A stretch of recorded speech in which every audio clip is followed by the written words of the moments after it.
अभिवादन स्वीकार कीजिए ब्रजेश मिश्रा का और आप देखना शुरू कर चुके हैं द डिबेट। बहनों भाइयों, महिलाओं के प्रति अपराध के मामले में देश के कई राज्य बड़े अव्वल चल रहे हैं। महिलाओं के प्रति अपराध होना, लेकिन उसके बाद दोष सिद्धि तक पहुंचाना, यह एक बेहद कठिन काम होता है। उत्तर प्रदेश दोष सिद्धि के मामले में 76% का रिकॉर्ड यूपी ने बनाया है। यानी अगर महिलाओं के प्रति अपराध हुआ है तो उनमें से 76% को सजा भी हुई है। लेकिन यह भी ध्यान रखने की ज़रूरत है कि उत्तर प्रदेश में प्रति लाख महिलाओं पर जो अपराध की तादाद है वो भी अधिक है, और देश भर में चूंकि सबसे बड़ा राज्य है तो यहाँ महिलाओं के प्रति अपराध के केसेस भी देश में सबसे अधिक हैं। लेकिन कन्विक्शन रेट उत्तर प्रदेश का सभी राज्यों के मुकाबले सर्वश्रेष्ठ है। क्या महिलाओं को इंसाफ मिल रहा है, और क्या कन्विक्शन की वजह से घटनाएं कुछ कम होंगी या समाज में कोई संदेश जाएगा? आज चर्चा महिलाओं से जुड़े अपराध और उसके मसले को लेकर करेंगे। बहन भाइयों, एनसीआरबी की रिपोर्ट आई। मैंने सोचा कि उस रिपोर्ट पर आधी आबादी का मुद्दा है, इस पर एक ज़रूर चर्चा होनी चाहिए और चर्चा खुली होनी चाहिए। और आज की डिबेट में उन्हीं का मैक्सिमम पार्टिसिपेशन होना चाहिए। वो बताएं कि वो कैसे महसूस करती हैं, सुरक्षित हैं या नहीं महसूस करती, सेफ फील करती हैं या नहीं करती। आज जब एनसीआरबी का डाटा आया, नेशनल क्राइम रिकॉर्ड ब्यूरो का, ये डेटा भारत सरकार जारी करती है। इस डेटा के मुताबिक उत्तर प्रदेश में महिलाओं के प्रति जो अपराध हो रहे हैं उसमें जो कन्विक्शन रेट है दोष सिद्धि का, उत्तर प्रदेश टॉप पर है। 76% मामलों में सजाएं हुई हैं। तो जब अपराधी को सजा होती है बहनों भाइयों, तो समाज में संदेश भी जाता है। इन सब मुद्दों को राजनीति से, किसकी सरकार है, इससे इतर देखा जाना चाहिए। महिलाओं और बच्चों के प्रति, गरीब, शोषित और वंचित के प्रति अपराध को किसी कीमत पर हल्के में नहीं लिया जाना चाहिए। गंभीरता से और कठोरता के साथ कार्रवाई की ज़रूरत है। तभी इस देश में महिलाएं, बच्चे, बुजुर्ग, वंचित, गरीब, शोषित, पीड़ित खुद को सुरक्षित महसूस करेंगे। और ख़ास तौर पर बात जब आधी आबादी की होती है, उनके लिए हमको एक सुरक्षित प्रदेश, सुरक्षित शहर और एक सुरक्षित देश देना, ये बड़ी प्राथमिकता की बात है। तो क्या उत्तर प्रदेश में जो कन्विक्शन रेट 76% है, क्या वो वाकई में इसकी वजह से कोई संदेश गया है अपराधियों में? क्या सरकार वाकई में ज़ीरो टॉलरेंस पॉलिसी का इस्तेमाल कर रही है? और सबसे वर्स्ट अगर कहीं कन्विक्शन रेट है तो अभी हाल ही में जहाँ चुनाव संपन्न हुए, पश्चिम बंगाल, महाराष्ट्र भी कमोबेश उसी स्थिति में खड़ा है। लेकिन उत्तर प्रदेश दोष सिद्धि के मामले में सबसे बेहतर है। लेकिन यह भी ध्यान रखिए कि उत्तर प्रदेश में महिलाओं के प्रति अपराध देश भर में सर्वाधिक है। आप उसके लिए राज्य की संख्या का, पॉपुलेशन का, साइज का जिक्र करें, लेकिन उत्तर प्रदेश में महिलाओं के प्रति अपराध हैं, सर्वाधिक भी हैं, केसेस भी दर्ज हैं। लेकिन इसी बीच ये सुखद बात भी है, ये बेहतर बात भी है कि दोष सिद्धि बढ़ रही है। लेकिन हमको इसे बढ़ाना है, 76% पे नहीं रुकना है। मैक्सिमम हमें कोशिश करनी चाहिए, पुलिस को, एडमिनिस्ट्रेशन को, कि वो जुडिशियल प्रोसेस के थ्रू अधिकांश मामलों में सज़ा दिलाएं। जो दोषी है उसको सज़ा मिलनी ही चाहिए और महिलाओं को सुरक्षित महसूस करना चाहिए। वैसे तो राजनीति में इन दिनों महिलाओं के मुद्दों पर बात करना एक फैशन है, एक ट्रेंड है, एक एलीट होने की और एक बेहतर व्यक्ति, बेहतर पॉलिटिकल पार्टी होने की और ख़ुद को बेहतर दिखाने की एक कोशिश और होड़ मची हुई है। लेकिन इस होड़ के बीच महिलाएं क्या महसूस करती हैं? वैसे बहुत लोग को ये शक है, लेकिन मैं ये बात कह देना चाहता हूँ, महिलाएं कभी वोट बैंक नहीं रही हैं। इस देश में महिलाएं कभी एकत्र होकर, एक होकर वोट नहीं की। अगर वो करती तो देश में उनकी हुकूमत होती, वो जिसकी चाहती सरकार बनाती और ख़ुद मुख्यमंत्री बनती। लेकिन महिलाओं ने हमेशा बटे हुए समाज के तौर पर वोट किया, इसलिए आज भी वो अपने इंसाफ की लड़ाई, इंसाफ के हक की लड़ाई लड़ती हैं। महिलाएं अगर एक हो जाएं तो इस देश की हुकूमत उनके हाथ में हो, लेकिन ऐसा है नहीं। महिलाएं अपने ही मुद्दे पर वोट नहीं करती। महिलाएं अपने ही मुद्दों पर उतनी जागरूक नहीं हैं जितना कि उन्हें होना चाहिए। इस पुरुष प्रधान समाज में महिलाओं का हक और हुकूक, उनको इंसाफ और उनको सुरक्षा, ये एक बड़ा मुद्दा है। और इसे दुर्भाग्य कह लीजिए हमारी डेमोक्रेसी का या फिर इस देश का कि आज़ादी के इतने वर्षों के बाद, 75 वर्षों के बाद भी हम आज जिक्र किस बात का कर रहे हैं, जब हम कहते हैं हम आज़ादी की 100वीं वर्षगांठ 2047 में मनाएंगे, तो ये पूछा जाना चाहिए कि इस देश की महिलाओं के लिए आज़ादी के ये 100 साल कैसे रहे हैं। आज भी क्या वो इस पुरुष प्रधान समाज में खुद को बराबरी पर महसूस करती हैं? क्या उनके साथ भेदभाव नहीं होता समाज के हर क्षेत्र में? और ये भेदभाव घर परिवार से लेकर बाहर तक है, ये सामाजिक भेदभाव से लेकर अपराध तक है। इसीलिए मैं कहता हूं कि अपराध तो बढ़े हैं, हर राज्य को कोशिश करनी चाहिए कन्विक्शन रेट बढ़े जैसे यूपी का बढ़ा है, तभी महिलाओं को आप एक सही समाज दे पाएंगे। बहनों भाइयों, मैंने कहीं पढ़ा था, किसी भी बेहद विद्वान व्यक्ति ने यह बात कही थी कि किसी भी समाज का आकलन करना हो, किसी भी देश का आकलन करना हो, किसी भी प्रदेश का आकलन करना हो, तो सिर्फ ये देख लीजिए कि उस समाज में महिलाओं की क्या स्थिति है। मैं कोई भाषण नहीं देना चाहता आपको इस विषय पे, इस पर आत्ममंथन और आत्मचिंतन की आवश्यकता है। डेटा से ज़्यादा हमको आपको सभ्य होने की ज़रूरत है। कुछ बयान सुन लें, फिर आज की डिबेट। उत्तर प्रदेश में लाइन ऑर्डर की स्थिति अच्छी हुई है। आप देखेंगे कि भ्रष्टाचार और कदाचार और अपराध पर हम जीरो टॉलरेंस के तहत काम कर रहे हैं और भी काम करेंगे। अभी हमारे पास ऑर्गेनाइज्ड क्रिमिनल्स उत्तर प्रदेश में एक भी सक्रिय नहीं है। रिपोर्ट जो है जमीनी हकीकत से लाखों को दूर है। सच बात है कि उत्तर प्रदेश कानून व्यवस्था बद से बदतर हुई है। झूठ है, खोखले हैं इनके दावे। बताइए, फांसी के आंकड़े ले आइए। नाबालिग बच्चियों के बलात्कार लगातार उत्तर प्रदेश में हुए हैं, चाहे हाथरस हो, उन्नाव हो, और इनके नेता शामिल रहे हैं। किसको हुई फांसी? 3 लाख को न्याय मिलने में एक बच्ची न्याय के इंतजार में है, और आप आंकड़े लेकर बैठ रहे हैं कि 3 लाख में 20,000 यहाँ हो गया, 21,000 ये हो गया। क्यों 3 लाख की 3 लाख बच्चियों को न्याय नहीं मिल पाया है? क्या उनको मुआवजे दिए गए? अनिला सिंह भारतीय जनता पार्टी की प्रवक्ता हैं, कर्नल शरद शरण समाजवादी पार्टी के प्रवक्ता हैं, प्रियंका गुप्ता उत्तर प्रदेश में कांग्रेस कमेटी की प्रवक्ता, रितु शाही मेरे साथ मौजूद हैं, उत्तर प्रदेश में महिला आयोग की सदस्य हैं, और हेमंत तिवारी बहुत ही जाने माने पत्रकार। आप सभी का स्वागत और शुक्रिया मेरे साथ इस कार्यक्रम में शिरकत करने के लिए। तो अनिला सिंह जी, कार्यक्रम की शुरुआत आपसे। क्या ये एक बेहतर स्थिति मानी जाए कि महिलाओं के प्रति अपराध जो हो रहे हैं उसमें उत्तर प्रदेश को का जो कन्विक्शन रेट है वो देश में सर्वाधिक है, लेकिन यह भी नहीं भूलना चाहिए कि उत्तर प्रदेश में महिला उत्पीड़न के मामले सर्वाधिक दर्ज होते हैं? मेरी सभी को राम राम। इसमें दो राय नहीं है कि पूरे भारतवर्ष में अगर किसी प्रदेश ने अपराधीकरण को कम करने का लोहा मनवाया है तो आदरणीय उत्तर प्रदेश के जो मुख्यमंत्री हैं योगी आदित्यनाथ जी, उनके नेतृत्व में उत्तर प्रदेश ने उसको कम करके दिखाया है। और ये केवल अनिला सिंह प्रवक्ता भारतीय जनता पार्टी नहीं बोल रही, ये आंकड़े भी बोलते हैं। ये वो भी एक स्वतंत्रता से जो इस प्रदेश की बच्चियां, बेटी, बहू, महिलाएं किसी भी रूप में आज विचरण कर रही हैं, कार्य कर रही हैं, वो भी अपने आप में सिद्ध करता है। अगर मैं विशेषकर महिलाओं का अपराधीकरण के बारे में बात करती हूँ, ओवरऑल भी अपराधीकरण बहुत कम हुआ है यहाँ पर प्रदेश में, क्योंकि मैं तो नोएडा में रहती हूँ। मैंने देखा था समाजवादी पार्टी के टाइम क्या हुआ था।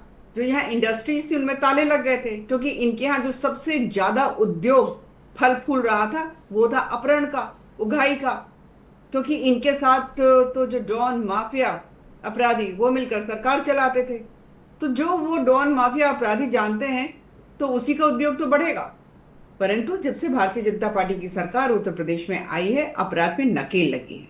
कन्विक्शन रेट आपने अभी बताया, सबसे जरूरी तो कन्विक्शन रेट ही होता है ना। आंकड़े मैं भी गिनाना शुरू कर सकती हूँ कि भाई मर्डर में जो है ऑलमोस्ट 60% की कमी आई है, डाउरी डेथ्स में जो है 20% की कमी आई है, बलात्कार में 66%, सेक्सुअल असॉल्ट और बलात्कार में ऑलमोस्ट 66% या 70% के करीब कमी आई है। पर सबसे बड़ी बात यह है कि जो भी ये कमी आई हुई है उसको क्या इस प्रदेश की जो महिलाएं हैं महसूस कर रही हैं, इस प्रदेश में रहने वाले नागरिक महसूस कर रहे हैं कि नहीं कर रहे हैं? पलायन रुका कि नहीं रुका? उद्योग जो है बढ़ रहा है कि नहीं बढ़ रहा? बढ़ रहा है, तभी तो 36 लाख। तो ऐसा आप महसूस कर रही हैं ना, आम महिलाएं क्या महसूस कर रही हैं? जी, मैं आम महिलाओं की बात कर रही हूँ। आप तो मुझसे कह देंगे, आप तो अधिकारी की पत्नी है मैडम, आपको क्या खतरा है? आप बिल्कुल सही बात कह रहे हैं। मैंने कभी बिल्कुल आपको बहुत सही अधिकारी की बात कह पत्नी रहे हैं। नहीं मैं कहा। आम महिला की बात कर मैंने रही हूँ आपको क्योंकि हमेशा मैं एक आम महिलाओं के इंडिपेंडेंट बीच में महिला ही रहती हूँ। और एक अच्छे प्रवक्ता के तौर पर प्रस्तुत किया। मैंने कभी आपको किसी अधिकारी की पत्नी के तौर पर प्रस्तुत नहीं किया। Thank you so much. तो अगर 36 लाख करोड़ की इकोनॉमी हुई है तो इसका मतलब यहां पर इंडस्ट्रियल ग्रोथ हो रही है ना। अगर यहाँ पे पर कैपिटा इनकम जो है दुगनी हुई है, अगर इकोनॉमी में हम दूसरे पायदान पे आते हैं, अगर इन्वेस्टमेंट में हम दूसरे पायदान पे आते हैं, अगर हम जीडीपी में दूसरे पायदान में आते हैं पूरे भारतवर्ष में, तो इसका मतलब यहाँ डेवलपमेंट हो रहा है ना। और डेवलपमेंट ऐसे ही नहीं हो जाता जब तक सेफ और सिक्योरिटी का माहौल नहीं होगा। बहुत शुक्रिया कोई मैडम उद्योगपति जी, यहाँ पे इन्वेस्टमेंट नहीं करेगा। बहुत शुक्रिया। मैं कर्नल शरद शरण जी को आमंत्रित करता हूं, समाजवादी पार्टी के प्रवक्ता हैं। कर्नल साहब, आज का जो डेटा है वो आधिकारिक डेटा है, एनसीआरबी का डेटा है। ये डेटा सजेस्ट करता है कि उत्तर प्रदेश में अगर महिलाओं के प्रति अपराध हो रहे हैं तो सजा भी 76% से ज़्यादा मामलों में हो रही है। ये हम इसको उपलब्धि क्यों न माने, ये बिल्कुल एक अचीवमेंट है। सबसे पहले तो ब्रिजेश जी, मैं जो भारतीय जनता पार्टी के विधायक और सांसद हैं उनको आज बधाई देना चाहूँगा। चीफ सेक्रेटरी साहब ने एक लेटर जारी किया है कि जब वो किसी अधिकारी के कार्यालय में जाएंगे तो खड़े होकर उनको अभिवादन किया जाएगा, उनसे पानी पूछा जाएगा और उनका फ़ोन हमेशा तत्काल उठाया जाएगा। बहुत बहुत बधाई हो। 9.5 साल बाद जब चुनाव में 8 महीने बचे हैं तो मुख्य सचिव जी ने ये हुक्म दे दिया है। तो विधायक सांसदों को अगर पूछने लगेंगे अधिकारी तो हम जैसे आम आदमी को भी शायद थोड़ा बहुत तो तरजीह मिलने लगेगी। और ये हमारे घर में बहन बेटियों तक भी ये तरजीह पहुंच जाएगी कि किसी अधिकारी के पास पहुंचेंगे उनकी शिकायत दर्ज होगी। अब मुद्दे पे आइए। जहां तक रही एनसीआरबी की, जितना हम पढ़े लिखे हैं, एनसीआरबी का डेटा उस पे तहत है जिनकी एफआईआर दर्ज होती है। और जिन बेटियों की एफआईआर दर्ज ही नहीं होती है वहां पे 2-2 सर्किल ऑफिसर वर्दी में 3-3 स्टार लगा के घर में माँ बाप पे दबाव डालते हैं कि पैसे ले लो। और भाजपा के जो स्वजातीय गुंडे हैं जिन्होंने लड़की के साथ बलात्कार किया, हत्या किया, उनको माफ कर दो। और अगर उसके वीडियो सोशल मीडिया पे लगातार चल रहे तो मेरे घर में तो नहीं बने। तो मैं तो ऐसा पहली बार अपने जीवन में देख रहा हूं कि पुलिस वाले मांडवाली कर रहे हैं। ये तो मैंने मुंबई की बनी हुई सिनेमा में देखा है कि पुलिस वाले दलाली करते हैं, एक माफिया गिरोह से दूसरे माफिया गिरोह के मरवाने के लिए सुपारी किलर का काम करते हैं। ये तो यहां हो रहा है कि वो मांडवाली कर रहे हैं। और वो भी कब हो रहा है, जब समाजवादी पार्टी के नेता उनके घरों पे जाते हैं कि उस पीडीए की बिटिया का एफआईआर दर्ज हो जाए और हत्यारे और बलात्कारी गिरफ्तार हो जाएं, तो उनके गांव में गुंडे सरेआम उनका सर फोड़ते हैं पत्थरों से। अगर समाजवादी पार्टी के जो मंत्री रहे हैं सरकारों में वो सुरक्षित नहीं है तो हमारे पीढ़ी की घर की बिटियां कैसे सुरक्षित होंगी? अब आप बनाते रहिए डेटा तो कह एनसीआरबी रहा का है डेटा। कि नहीं, डेटा तो कह रहा है आप बनाते रहिए, मैं कहां मना कर रहा हूं। आप एनसीआरबी का डेटा बनाते रहिए, लेकिन हमें एक सवाल का जवाब दे झूठ है दीजिए। आपके हिसाब से डेटा? हमें एक सवाल का जवाब दे दीजिए ना कि जिनकी एफआईआर दर्ज नहीं होती क्या उनका डेटा एनसीआरबी में शामिल किया गया है नहीं, वो नहीं या होता। नहीं किया गया है? नहीं। तो अगर 10 में से 3 की एफआईआर करेंगे, 7 को मार पीट के बिठा देंगे घर में, तो कैसे होगा? और अगर मैं झूठ बोल रहा हूं तो सोशल मीडिया पे एक नया पैटर्न देख लीजिए। बेटी का बलात्कार हुआ, पुलिस थाने गई, दौड़ाया गया, भगाया गया, बदतमीजी की गई, 4 दिन बाद पेट से लटक के मर गई। क्या उस बेटी का डेटा है एनसीआरबी में जिसका एफआईआर नहीं हुआ, इसलिए शर्म से उसने फांसी लगा ली है? उस बेटी को न्याय कहां मिलेगा? आप तो हाथरस में रात में 1 बजे मट्टी का तेल डाल के जला के शुरू हुए थे। हर चुनाव में राम रहीम आशा राम को आप ही लोग जमानत और पेरोल देते हैं और आप ही लोग उन नाव वाले को जमानत के लिए वहां पे खड़े हुए थे दिल्ली में। आप न्याय कीजिएगा। हम तो 4 दिन पहले हरदोई में थे राष्ट्रीय अध्यक्ष जी के साथ। उस कुशवाहा बिटिया का क्या है, शिल्पी कुशवाहा का? एक जो पूर्व मुख्यमंत्री है प्रदेश का, वो अपनी गाड़ियां लेके पीडीए की बिटियां जिनका बलात्कार होता है, हत्या होता है, उनके दरवाजे दरवाजे घूम रहे हैं। उसके बाद वो जो हाफ इनकाउंटर वाली, घुटने पे गोली मारने वाली फौज कहां गायब हो गई? अब क्यों नहीं टांग पे गोली मारते हैं? और अगर मारते हैं टांग पे गोली तो हमको 5 अपने मुख्यमंत्री के स्वजाति का नाम बता दीजिए जिनके घुटने में गोली मारी गई हो या उनका इनकाउंटर हुआ हो किसी अपराध में। बहुत शुक्रिया, हमको अनिला जी थैंक यू। 5 स्वजातियों का अपराधियों थैंक का यू नाम सो मच, जरूर बहुत बताएं। धन्यवाद आपका, बहुत शुक्रिया आपका। मैं प्रियंका गुप्ता को इनवाइट करता हूं, उत्तर प्रदेश में कांग्रेस कमेटी की प्रवक्ता हैं। प्रियंका जी, आपका स्वागत। एनसीआरबी का आज डेटा आया है, मैं उम्मीद करता हूं कि आप सबने उसका अध्ययन ज़रूर किया होगा, उसको पढ़ा भी होगा। ये डेटा सजेस्ट करता है कि उत्तर प्रदेश में अगर अपराध महिलाओं के प्रति हो रहे हैं तो सजाएं भी हो रही हैं। क्या ये एक बेहतर ट्रेंड हम इसे माने कि जो अपराध करते हैं उनको सज़ा मिल रही है, इससे समाज में महिलाओं के प्रति अपराध में कुछ कमी आएगी, एक कड़ा सबक, संदेश और सीख जाएगी?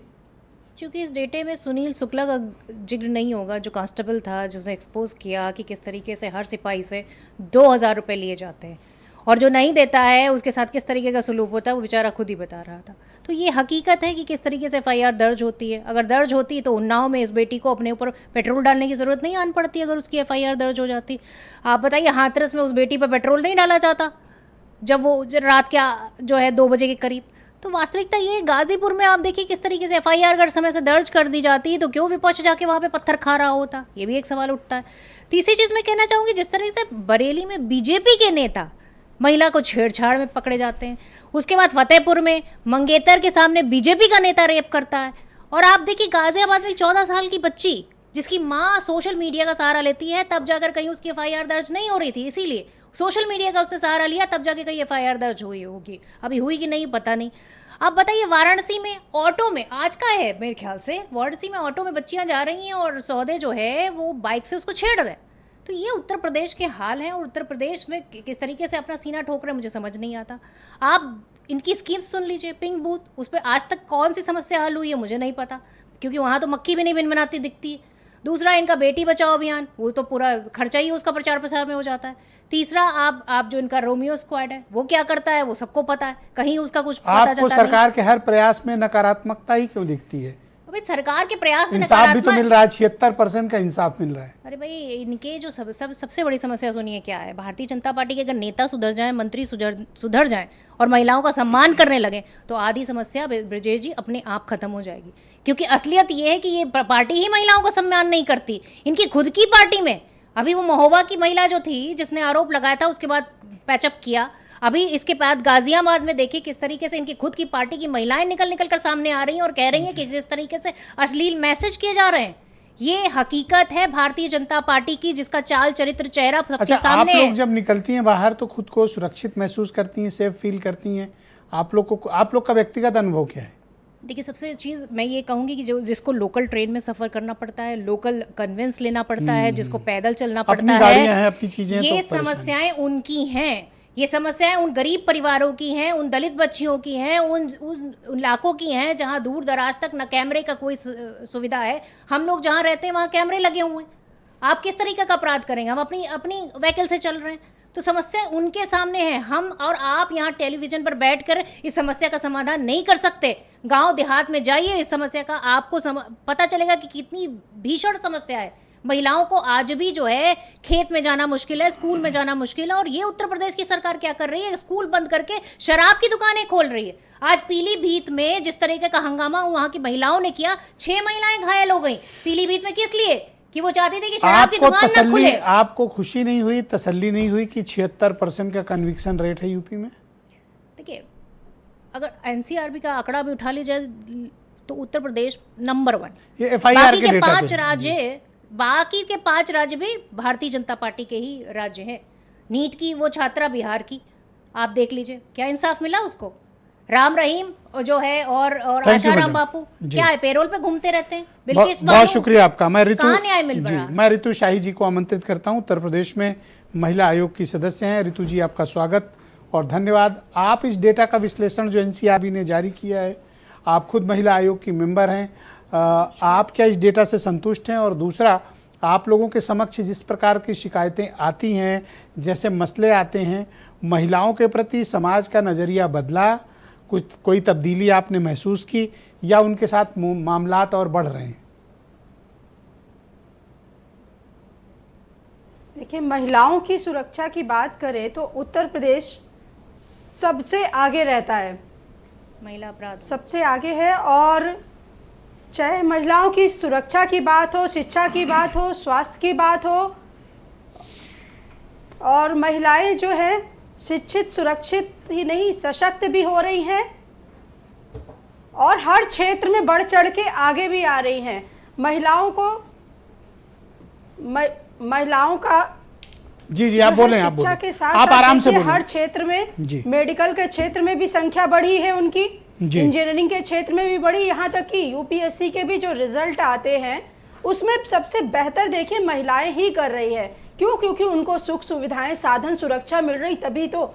आज आप अगर दिल्ली जाते हैं, देखते हैं तो वहाँ सबसे ज़्यादा कोचिंग करने वाली हमारी बच्चियाँ हैं। और यहाँ पे भी हमारे उत्तर प्रदेश में जो इलाहाबाद से बच्चियाँ कोचिंग की तैयारी करती हैं, सभी जो है। ऋतु जी, मैं आपसे जानना और चाहता हूं, चूंकि नारी आप खुद शक्ति की महिला अगर आयोग बात की होती सदस्य है हैं, आपके समक्ष किस प्रकार की शिकायतें ज्यादा आती हैं महिलाओं से जुड़े मामलों को लेकर? देखिए, महिलाओं से जुड़े मामले अभी तक तो देखा जाए तो घरेलू विवाद ही हैं। जी। घरेलू विवाद के कारण ही जो महिलाएं अधिकतर, जो उनमें सामंजस्य नहीं बैठ रहा है, तो उसका प्रयास रहता है दोनों पक्ष विपक्ष को हम लोग बैठा करके काउंसलिंग करें और एक परिवार जुड़ जाए। और महिला, अभी जो आपने आंकड़े जैसे बताए कि 76.6 जो हमारे आंकड़े आए हैं महिला को जो समाधान निकाले गए हैं, उसमें जैसे अभी कई लोगों ने ये बोला कि कुछ भी नहीं कर रही, तो आप ये बताइए, अभी 2 दिन पहले एक छोटी बच्ची का बलात्कार होता है और 1 घंटे नहीं लगते बलात्कारी का इनकाउंटर किया जाता है। तो ये सुरक्षा व्यवस्था ही है हमारे कानून की कि तुरंत पकड़े जाते हैं। आपसे मैं जानना चाहता हूं, आप लोग इतना बड़ा आयोग चला रहे हैं, महिलाओं को इंसाफ देने की बात करते हैं, लेकिन जब गाजीपुर में इतनी सनसनीखेज घटना हो जाती है, हरदोई में हो जाती है, आप लोग क्यों नहीं जाती हैं? आप परहेज क्यों करती हैं? देखिए, सूचना मिलने पे कोई भी कार्रवाई हम लोग तुरंत करते हैं और वहाँ का जो भी प्रशासन है उनसे बात करके जो भी पीड़ित है उसके घर प्रशासन को भेज करके पूरी सुरक्षा व्यवस्था मुहैया कराई जाती है।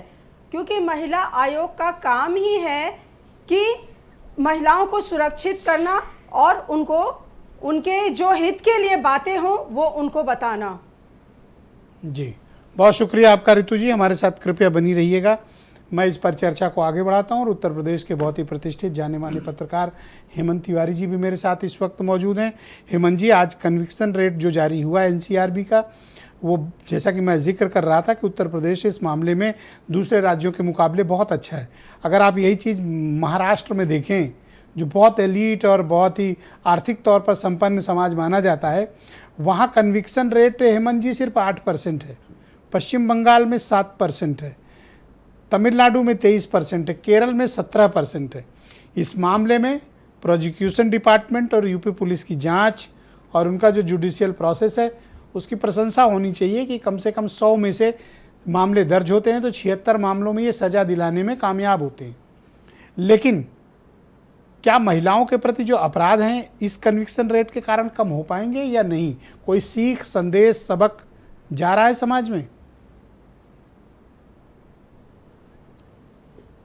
बिल्कुल जा रहा है और ये बहुत स्वाभाविक सी बात है कि जब अपराधियों को सज़ा मिलेगी तो भविष्य में जो अपराध के बारे में सोचेंगे उनको एक बार डर लगेगा कि हमको ये सज़ा मिल सकती है। जी, अगर प्रॉपर प्रोसिक्यूशन है और क्रिमिनल को अदालत सज़ा दे रही है। सबसे बड़ी बात उत्तर प्रदेश ही नहीं पूरे देश की सबसे बड़ी समस्या थी कि कमज़ोर प्रोसिक्यूशन, जजों की कमी और बहुत से ऐसे कारण थे जिसके नाते इंसाफ मिलने में बड़ा विलम्ब होता था। अपराध अब रफ्तार में होते थे। लेकिन आपका प्रश्न बहुत जेन्युइन है और उसका शुद्ध जवाब है साहब कि अगर आप दंड दोगे समय में, बहुत समय से, तो जाहिर सी बात है अपराधी डरेगा, अपराध आगे कम होंगे। ये जो आंकड़े आए हैं मेरी दृष्टि से सेटिस्फैक्ट्री हैं। हालांकि उत्तर प्रदेश सहित पूरे देश में इसको और ज़्यादा रफ्तार देने की ज़रूरत है, प्रॉपर प्रोसिक्यूशन करने की ज़रूरत है, अपराधियों को दंड दिलाने की ज़रूरत है। देखिए ब्रजेश जी, आपको ध्यान होगा अपराध बहुत प्रकार से होते हैं, सब जानते हैं। अपराध सनसनीखेज होते हैं, महिलाओं के प्रति जो अपराध होते हैं वो एकदम से सामने दिखाई पड़ते हैं। और अपराध ऐसा विषय है जो उत्तर प्रदेश का पॉलिटिक्स से इसका बहुत बड़ा जुड़ाव है। अगर क्राइम कंट्रोल नहीं है, गुंडई है, दादागिरी है, छेड़छाड़ है, महिलाओं से बलात्कार और इस तरह की घटनाएं हैं, तो हमने उत्तर प्रदेश में सरकारों को जाते देखा है खाली इसी इशू पर। आपको याद होगा कि मायावती को लोग खाली इसलिए पसंद करते थे कि वो क्रिमिनल्स के प्रति लॉ एंड ऑर्डर को लेकर के काफ़ी सख्त और संवेदनशील रहती थी। यही नतीजा 2007 से भारत तक उन्होंने पूर्ण बहुमत की सरकार चलाई। 2007 के पहले समाजवादी पार्टी की सरकार क्यों गई? खाली एक इशू पर गई थी, अपराध पे कोई कंट्रोल नहीं था, गुंडागर्दी बहुत थी।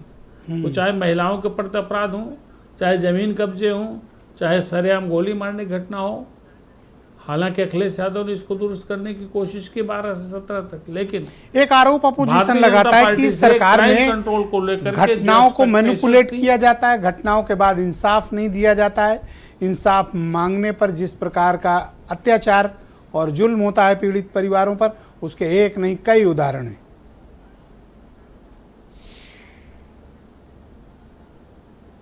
हाँ, ऐसा भी होता है, लेकिन सारी घटनाओं को आप एक तराजू में नहीं तोल सकते हैं। सबसे बड़ी बात ब्रजेश जी क्या है कि सरकार की इच्छा शक्ति, सरकार क्या चाहती है?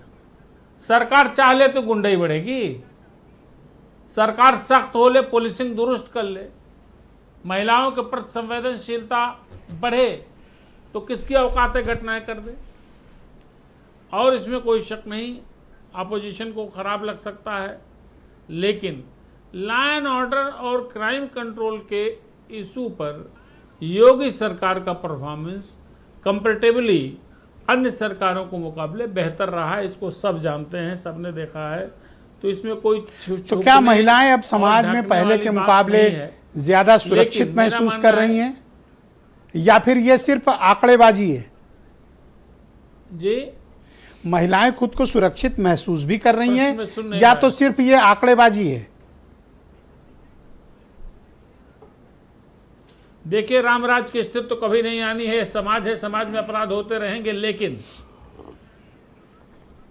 तुलनात्मक दृष्टि से आप कह सकते हैं कि स्थितियां बेहतर हुई हैं। अब उस तरह की घटनाएं आप होती नहीं। आप खुद लखनऊ शहर में रहते हैं, प्रदेश की राजधानी है, बताएं इतनी सनसनीखेज घटना कोई हुई जो अतीत में देखी गई है? ऐसा नहीं है। हालात में सुधार है, ये स्वीकार करना होगा। अपोजिशन काम है आलोचना करना, वो आलोचना करेंगे, लेकिन जो डर, जो भय और जो डरावना वातावरण रहता था, उसमें तो सुधार हुआ है। अभी आपने देखा होगा, एक बड़े शहर की महिला पुलिस कमिश्नर थी, उन्होंने कहा कि हम एक बार अकेले जाके देखते हैं क्या होता है। अकेले सादी वर्दी में अपनी सिक्योरिटी को दूर रख करके चली, 3 घंटे में 40 लोगों ने उन्हें छेड़ा मतलब उनको प्रपोज किया। आप ये नहीं बता रहे हैं कि किस शहर का मामला है, तो मैं बता देता हूँ, ये हैदराबाद की बात है। जी जी जी, उत्तर प्रदेश में भी होना चाहिए। एक सेकंड में, तो मेरा विचार यहाँ की भी जो महिला आईपीएस ऑफिसर्स है ना, इनको भी इस तरह के प्रयोग करके बहुत अच्छा एक्सपेरिमेंट हैदराबाद की पुलिस कमिश्नर ने किया।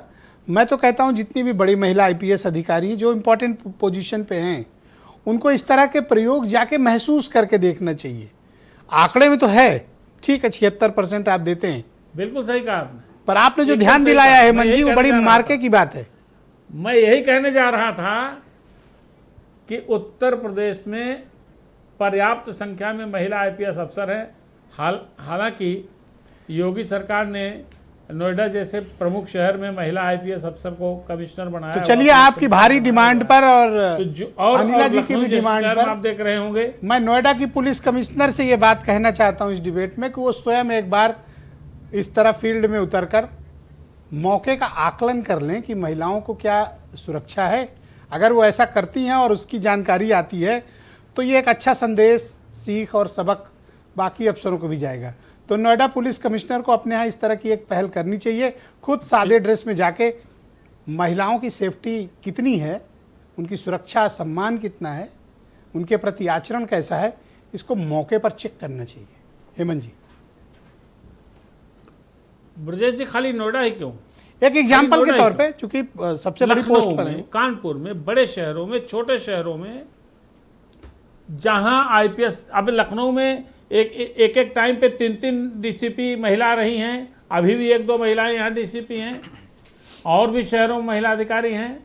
अगर आईपीएस अफसर नहीं अवेलेबल हैं तो पीपीएस, सीनियर पीपीएस अफसर, उनसे इस तरह का प्रयोग कराया जाए तो एक अच्छा फीडबैक मिलेगा और महिलाओं के प्रति जो क्राइम है उसको प्रिवेंट करने में बड़ी मदद मिलेगी। बहुत अभिनव और अच्छा प्रयोग हो सकता है। थैंक यू हेमंत जी, बहुत शुक्रिया आपका। कृपया हमारे साथ जुड़े रहिएगा। इस मामले को हम आगे बढ़ाते हैं, इस डिबेट को। बहन भाइयों, इस डिबेट का दूसरा चरण शुरू करते हैं। मेरे साथ अनिला सिंह मौजूद हैं, भारतीय जनता पार्टी की प्रवक्ता हैं।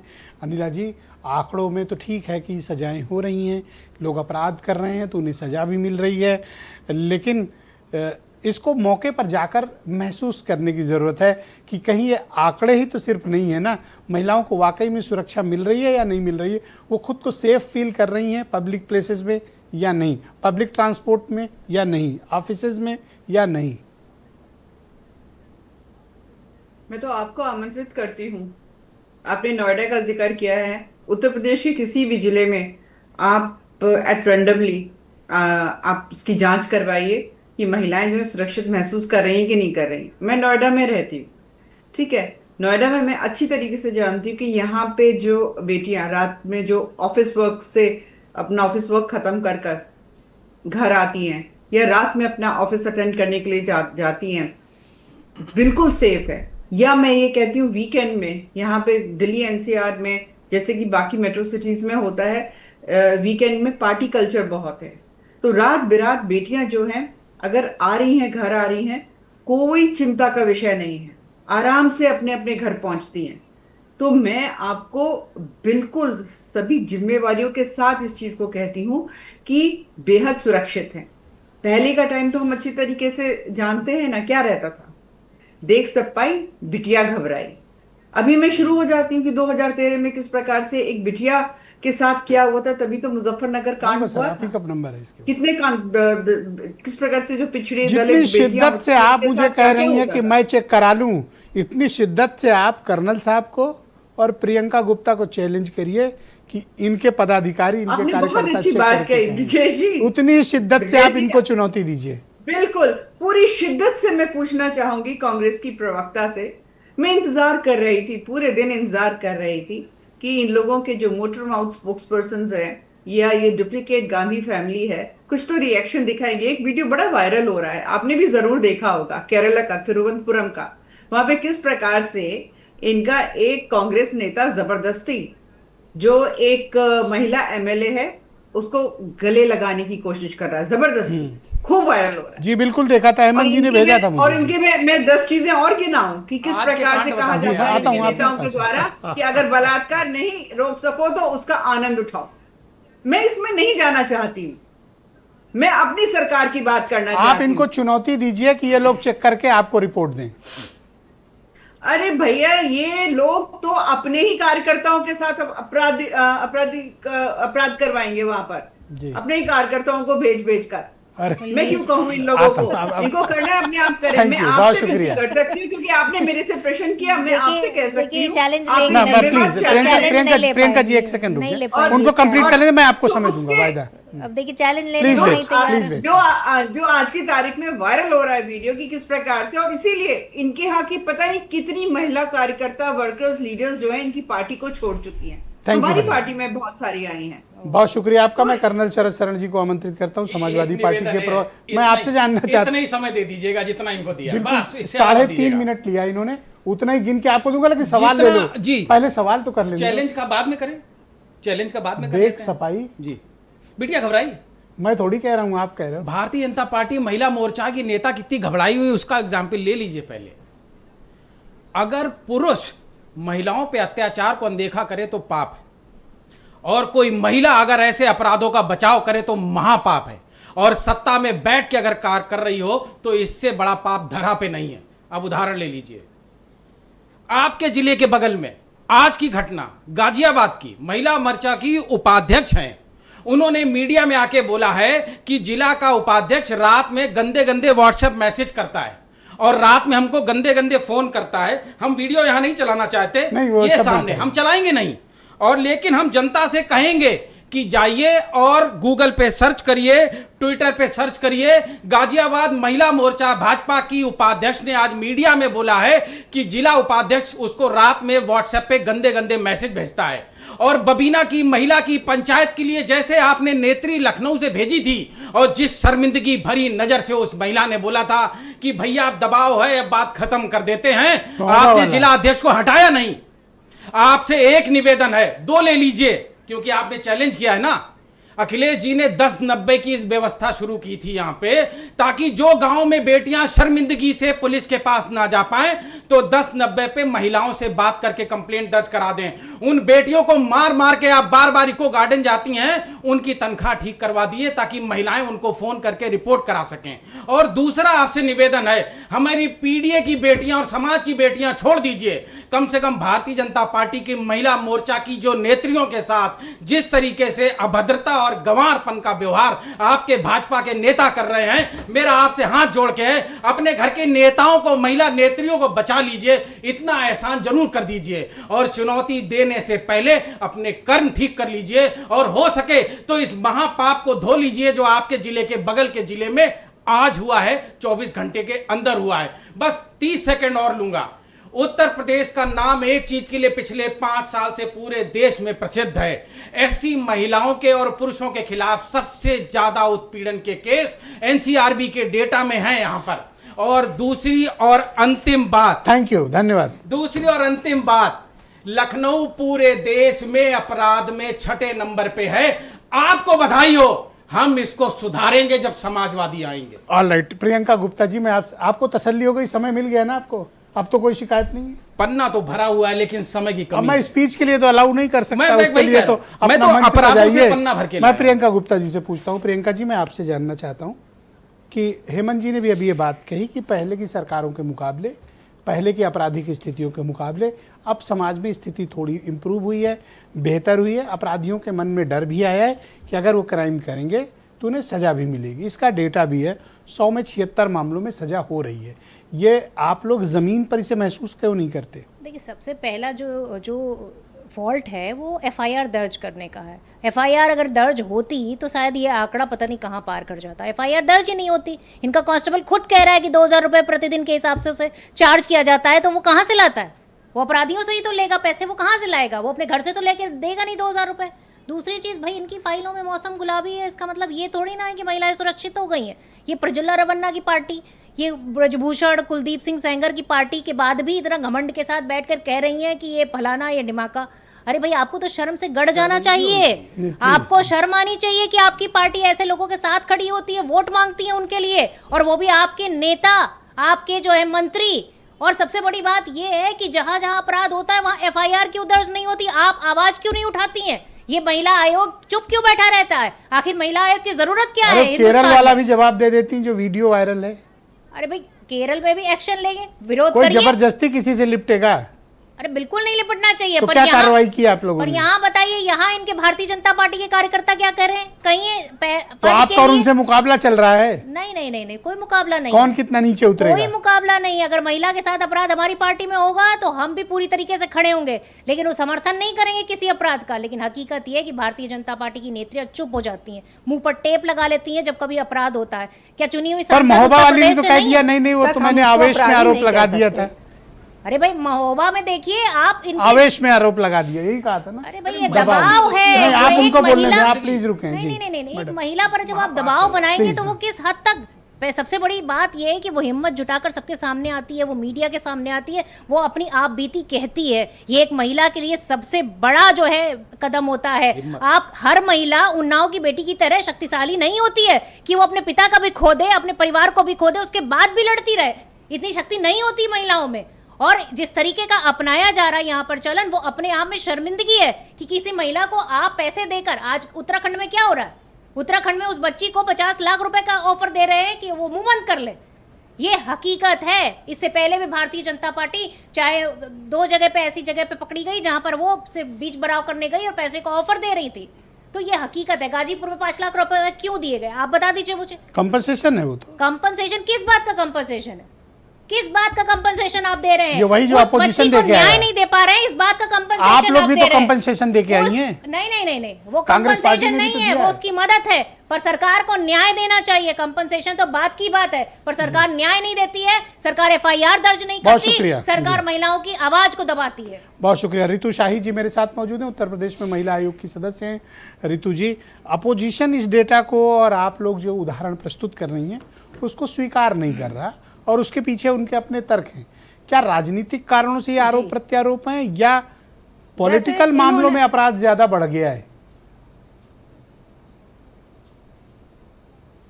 हाँ, जैसे ये प्रियंका जी ने बताया कि महिला आयोग नहीं कर रहा है, आप ये बताइए कि अगर आप अभी एक दिन पहले की घटना हरदोई में, जो मैंने अभी इसके पहले बताया कि बच्ची का 7 साल की बच्ची का रेप होता है और 1 घंटे के अंदर उस बलात्कारी का इनकाउंटर हो जाता है। और क्यों नहीं सुरक्षा, देखिए कि जो है सुरक्षा को लेकर उत्तर प्रदेश की हर बेटी की सुरक्षा सर्वोच्च प्राथमिकता है। अपराधियों के खिलाफ जीरो टॉलरेंस नीति अपनाई गई है, और आपने भी देखा NCRB का डाटा के हिसाब से दंगे और कर्फ्यू बिल्कुल भी नहीं रहे, और जी FIR हो गए तेज, आपकी कह ले कि तेज जांचें हो गई, फास्ट ट्रैक कोर्ट हो गए, कठोर कार्रवाई सुनिश्चित की गई। कैसे ये बोल सकते हैं कि अपराधी यहाँ से बच रहे? देखिए, अपराधी जो है इतने डरे हुए हैं कि या तो वो जहन्नुम जा रहे हैं या तो जेल जा रहे हैं। तो अपराधियों के लिए उत्तर प्रदेश में तो बिल्कुल ही कोई जगह नहीं है। तो आप ये मानती हैं कि अब और सिचुएशन इंप्रूव महिलाओं हुई के है, अंदर से जो महिलाएं बेटियों- ज्यादा सुरक्षित महसूस कर रही हैं, तो फिर आप लोग के पास इतनी कंप्लेंट क्यों आ रही हैं? जी, कंप्लेंट आपको बता दें कि जो कंप्लेंट आ भी रही हैं तो वो सिर्फ जो है घरेलू विवाद हैं। जी ठीक है, उस तरह के कंप्लेनें हैं, और ये एक समय आज की ही नहीं है। देखिए, यही हमारी सपा के समय में मुलायम सिंह जी यादव का कहना था। अरे आज का कि हिसाब लड़के हैं, दीजिए, गलतियां आप हो जाती मुगलिया हैं। सल्तनत और अंग्रेजों को लेके बैठ जाती हैं। लेकिन आज बहन, की आपको जो बात गाजीपुर है, हरदोई जाना कि चाहिए। कहीं आपके बीच मेरा में आपसे किसी को बोलना निवेदन है। है, आप महिला आयोग में हैं, आपको हरदोई और सुरक्षित गाजीपुर नहीं जाना है तो चाहिए। किसी को आपके और बीच उनके में- माता पिता से माफी कर्नल मांग लीजिए जिनकी कर्नल बिटिया का साहब, बलात्कार और हत्या हुई। आंगनबाड़ी के द्वारा, मैंने आपको आपके बीच में मैंने किसी को बोलने नहीं दिया। आप एक संयम रखें, संयम रखें। महिला आयोग का काम न्याय करना है, आप पॉलिटिक्स आप महिलाओं को बोलने नहीं देना चाहते। बना हुआ आप देखिए यही ना, ज्यादती है उत्तर आपकी। प्रदेश में थैंक यू जी मैडम, बहुत अपराध शुक्रिया, में बहुत धन्यवाद आपका। मैं हेमंत तिवारी जी को आमंत्रित करता हूँ। समय बचा तो आप लोग को मौका मैं दे दूंगा, लेकिन प्लीज रुकना पड़ेगा। मैं महिला आयोग के पास सिर्फ घरेलू कंप्लेन थैंक जाती यू, है। मैं ये तो हेमंत सबसे तिवारी बड़ा जी को सरप्राइज है। आमंत्रित मैडम, आप करता हूँ। झूठ बोल रही है। हेमंत जी, इससे ज्यादा झूठ कोई बोल नहीं सकता हेमंत टीवी चैनल पे। सर थैंक यू सर, आपको लगता ही बहुत नहीं शुक्रिया, कि बहुत अपराध हो धन्यवाद। रहे हैं। ओके, हेमंत जी मुझे बताएंगे। हेमंत जी यानी कि थैंक यू, धन्यवाद मैडम, थैंक घरेलू यू, बहुत हिंसाएं शुक्रिया। हो रही, आप भी देख रही हैं। आप हेमंत जी को बोलने देंगी? आप शांत हो जाए, कृपया शांत हो जाए। हेमंत जी, क्या महिलाओं से जुड़ा अपराध कोई राजनीतिक मुद्दा, क्या राजनीतिक मुद्दा है हेमंत जी? देखिए, बहुत बड़ा सामाजिक मुद्दा है, बहुत संवेदनशील होने की ज़रूरत है। जिस तरीके से लोग लड़ रहे हैं, इस तरीके से लड़ने की ज़रूरत नहीं है। आपको तथ्य और तर्क सामने पेश करने की ज़रूरत है। सबसे पहले अभी क्या लड़ाई हो रही थी 1 मिनट पहले, ऐसे ही चाहे अरे हेमंत जी, वो तो आप मेरा शुक्रिया करिए कि मैं एंकरिंग कर रहा हूँ, दूसरा कोई हो तो सिर फूट जाए। नहीं, हमारा विरोध दर्ज सर एक सेकंड, महिला आयोग का काम चिमटा बेलन की लड़ाइयां को आप पंचायत करना नहीं है। कृपया संयम करें। हेमंत जी की बारी है, आप उन्हें बोलने दें। हेमंत जी बोलिए आप। मैं कह रहा था कि चाहे सत्तारूढ़ दल हो चाहे अपोजिशन हो, महिलाओं के प्रति अपराध निहायत संवेदनशील विषय होता है। इसमें संवेदनशीलता दिखाने की ज़रूरत है। खासतौर से सत्तारूढ़ दल का दायित्व बढ़ जाता है, क्योंकि हमने जो देखा है, ये जो लोग इतनी बड़ी बड़ी बातें कर रहे हैं, बड़े बड़े तर्क रख रहे हैं, 40-41 साल मैंने 41 साल मैंने पत्रकारिता की है। मैंने उत्तर प्रदेश को बहुत नज़दीक से देखा है। मैंने महिलाओं के प्रति अपराध, महिलाओं से बलात्कार, महिलाओं से गुंडागर्दी, मेरी भी माँ बहन है, लेकिन जो स्थिति देखी है पिछले कई वर्षों में वो असहनीय रही है, अत्यंत पाशविक रही है। हम कभी गंभीर नहीं हुए, हमारी सरकारें गंभीर नहीं हुई। सरकारें अगर गंभीर हुई तो पुलिस तंत्र सजग नहीं हुआ। और मैं मान के चलता हूं कि पुलिस दूध की धुली नहीं है, लेकिन प्रश्न वही है कि पुलिस से आप जो काम चाहेंगे वही करेगी। ये नौकरशाही और पुलिसिंग ये ऐसे घोड़े होते हैं जो घुड़सवार के इशारे समझते हैं। आपके जो मुखिया हैं, आपके जो मुख्यमंत्री हैं, आपके जो गृहमंत्री हैं, आपकी जो सरकार है, आपके डीजीपी, प्रिंसिपल सेक्रेटरी होम जो हैं, वो क्या चाहते हैं उस हिसाब से पुलिस काम करती है। तो साहब एक से एक बदसूरत दृश्य देखे गए हैं। भगवान के वास्ते नारी शक्ति की बात हम कर रहे हैं जी, आधी आबादी की बात हम कर रहे हैं। बहुत ज़्यादा संवेदनशील होने की ज़रूरत है। और अगर कन्विक्शन रेट जो 76% आया है, मैं तो उम्मीद करूंगा कि ये 95% आए, 98% आए।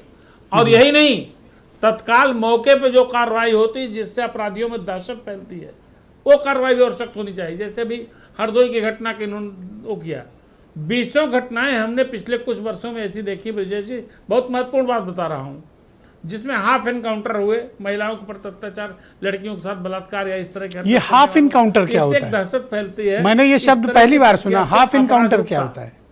इनकाउंटर होता है, हाफ इनकाउंटर होता है जो पुराना शब्द है। योगी सरकार की पुलिसिंग। अच्छा, हो सकता है मैंने ना सुना हो, क्योंकि मैं क्राइम रिपोर्टिंग किया नहीं। वोकैबुलरी हुई, एक नई शब्दावली आई है जी। इसमें क्या होता है हाफ वाले में? मैंने तो बहुत से एनकाउंटर्स देखे हैं, लेकिन हाफ वाले में क्या होता है कि जिसको आप बहुत जल्दी अदालत से सजा नहीं दिला सकते, जिसको विधिक रूप से दंड देने के प्रावधान आपके पास नहीं है, उसको दौड़ा करके उसकी टांग में गोली मार दीजिए, लंगड़ा हो जाए, थोड़ा अपराध करना भूल जाए। ऐसी सैकड़ों नहीं, हजारों पैर में गोली मारने को देखने को मिली है। और इससे अपराध में ब्रेक लगा। बहुत शुक्रिया आपका। मैं अपने सभी मेहमानों को उसको हाफ फ्राई भी कहा जाता है। हाफ फ्राई मुझे ज्यादा आइडिया नहीं है, आप लोग एक्सपर्ट हैं, आप बेहतर उसको एक्सप्लेन करेंगे। बहुत शुक्रिया आप सभी का इस बेहद महत्वपूर्ण सामाजिक परिवेश की परिचर्चा में सम्मिलित होने के लिए। और बहनों भाइयों, आप सबका भी बहुत शुक्रिया इस कार्यक्रम को देखने के लिए। एक छोटे से ब्रेक के बाद आपको 2 राज्यों की ज़बरदस्त राजनीतिक कहानी बताएंगे। पश्चिम बंगाल, जहां 15 साल की हुकूमत का अंत हुआ, ममता बनर्जी के शासन का, और अब वहां शुभेंदु अधिकारी भारतीय जनता पार्टी की सरकार के पहले मुख्यमंत्री बनने जा रहे हैं। विधायक दल ने उन्हें अप्रूव कर दिया। तो दूसरी सबसे बड़ी हलचल हमारे डीप साउथ में तमिलनाडु में हुई है। अब की बार विजय सरकार। राज्यपाल ने कहा था कि विजय के पास नंबर नहीं है, और आज जब विजय राजभवन पहुंचे, गवर्नर को जो उन्होंने चिट्ठी सौंपी उसमें 121 विधायकों का समर्थन दिया। चाहिए थे सिर्फ 118, उन्होंने दिए 121। राज्यपाल को मौके पर ही उन्हें इनवाइट करना पड़ा। और कल तमिल फिल्मों के सुपरस्टार थेलापति विजय तमिलनाडु में द्रविड़ सरकारों का अंत करते हुए 66 साल के बाद कोई non Dravidian chief minister Chennai में शपथ लेने जा रहा है। पूरा वीडियो, पूरी डिटेल कलकत्ता से लेकर चेन्नई तक प्रियव्रत दीक्षित आपको दिखाएंगे।